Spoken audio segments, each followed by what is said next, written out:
បាទសូមជម្រាបសួរពុកម៉ែបងប្អូនថ្ងៃនេះដែរក្រុមការងារបច្ចេកទេសយើងខ្ញុំសូមណែនាំឧបករណ៍ថ្មីមួយដែលមានមុខងារសម្រាប់ប្រើប្រាស់ទៅលើការធ្វើតេស្តគុណភាពកំហាប់ប្រេងម៉ាស៊ីនភាពធន់ជាមួយនឹងការសឹករិចរិលរបស់ប្រេងម៉ាស៊ីនថាតើប្រេងម៉ាស៊ីនរបស់យើងមានគុណភាពល្អកម្រិតណានោះគឺយើងអាចប្រើជាមួយនឹងឧបករណ៍នេះបានបាទអញ្ចឹងក្រុមការងាររបស់យើងសូមណែនាំអំពីរបៀបដំឡើងក៏ដូចជារបៀបប្រើប្រាស់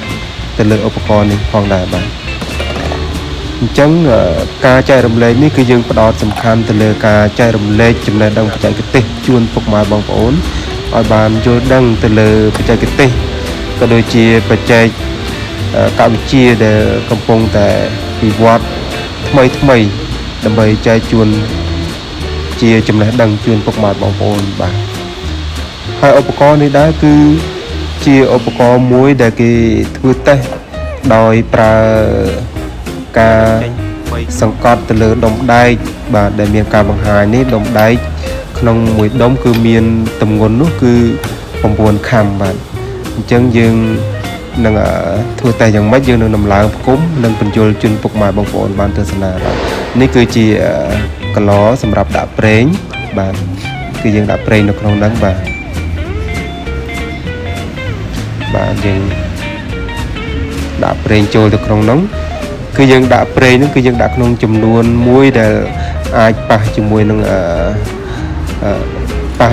ដុំដែកវិលខាងក្រៅហ្នឹងបាទ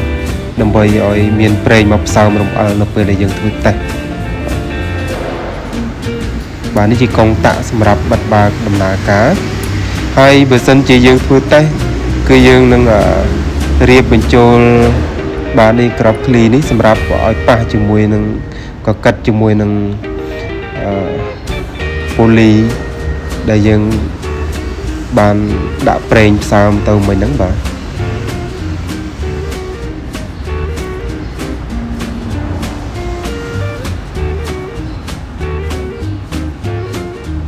អញ្ចឹងគឺគេដំឡើងបែបហ្នឹងបាទពុកម៉ែបងប្អូនអាចទស្សនាជាចំណេះដឹងជាពិសេសសម្រាប់បងប្អូនដែលមានមុខរបរអាជីវកម្មទាក់ទងនឹងការលក់ដូរប្រេងម៉ាស៊ីនអីអាចទស្សនាជាចំណេះដឹងបច្ចេកទេសក្នុងការអភិវឌ្ឍអាជីវកម្មបងប្អូនបើសិនជាមានឧបករណ៍នេះដើម្បីជាការធ្វើតេស្តគឺល្អមែនទែនបាទនេះគឺជាអំពែបើសិនជា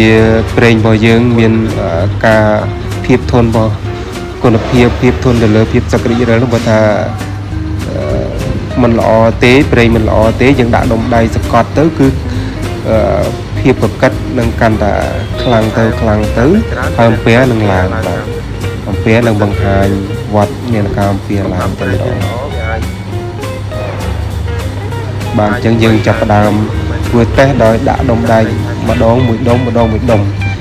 ទ័រវិលឲ្យជក់សិនទើបយើងអាចបន្ថែមដុំដែកតាមលំដាប់លំដោយបាទយើងមិនអាចដាក់ដុំដែក3-4 ដុំព្រមគ្នាតែម្ដងទេបាទធ្វើឲ្យកាំងម៉ូទ័រនិងឆេះម៉ូទ័រ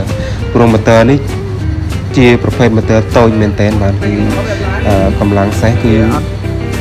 អត់ដល់កន្លះសេះទេបាទចំនួនកម្លាំងគឺតែ180 វ៉ាត់ទេប្រើភ្លើង220 វ៉ុលនិង2អំពែ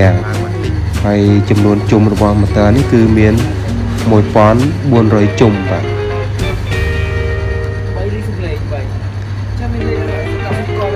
អញ្ចឹងបងប្អូនអាចទស្សនាទៅលើការធ្វើតេស្តនេះបើសិនជាមានចម្ងល់អីណាមួយនោះបងប្អូនអាចខមមិនសួរនៅក្នុង channel YouTube របស់យើងខ្ញុំបានបាទអរគុណបាទអញ្ចឹងកំពុងតែធ្វើការហើយអញ្ចឹងយើងបានបន្ថែមដុំដែករហូតដល់4ដុំហើយឃើញថាម៉ូទ័រអត់ទាន់មានភាពគាំងអសកម្មអីនៅឡើយទេហើយសូមបញ្ជាក់ផងដែរថាដុំដែកនេះគឺមានទម្ងន់9ខាំបើសិនជាប្រេងរំអិលរបស់យើងមានគុណភាពនៅមានកម្រិត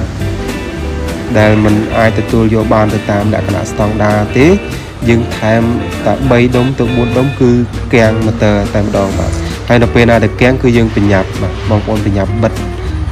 កុងតាក់បិទបាក់ហ្នឹងគឺយើងប្រញាប់បិទបញ្ចុះម៉ូទ័រតែម្ដងមកយើងនៅតែដំណើរការអាចឆេះម៉ូទ័រតែការធ្វើតេស្តទៅលើប្រេងម៉ាស៊ីននេះឃើញថាអត់មានបញ្ហាទេយើងថែមបាន5ដុំ6ដុំហើយនៅតែដំណើរការធម្មតា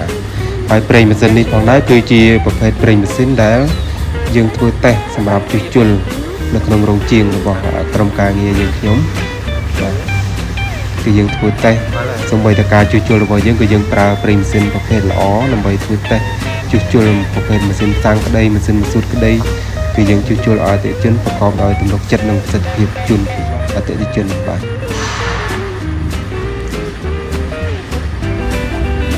បាទអញ្ចឹងយើងឃើញហើយយើងថែមដុំដែករហូតដល់ទៅ8ដុំអញ្ចឹងឃើញថាអត់ទាន់មានបញ្ហាទេគឺល្អមែនទែនបាទនេះគឺយើងធ្វើតេស្តទៅលើប្រភេទប្រេងលេខ10 40បាទដែលមានចំនួនដុំដែក